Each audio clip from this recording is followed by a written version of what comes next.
Ito guys, bagong version ko lang papaitan. Ito, pinito ko muna yung laman loob para kuhanin, hindi mabaho. Yan, pinito ko siya kasi yung kuhan dito mabaho. Yan, nag-iwan na tayo ng mga ricado.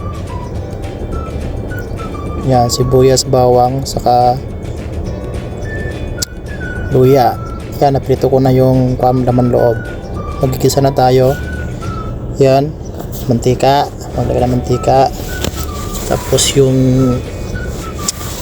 ginger, sibuyas, saka yung bawang. Yun, ilagay na natin yung pirinito natin laman loob. Yan, natosta na yan para maiba naman yung version natin. Lagyan natin ng paminta. Yan, tapos yun, magic syrup,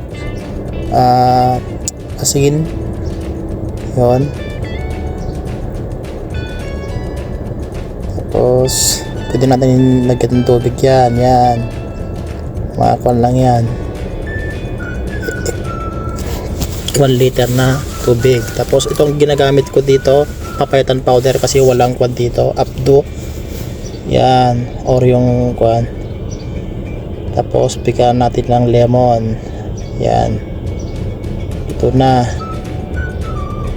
lagyan na natin ng sili. O, kainan na. Tapos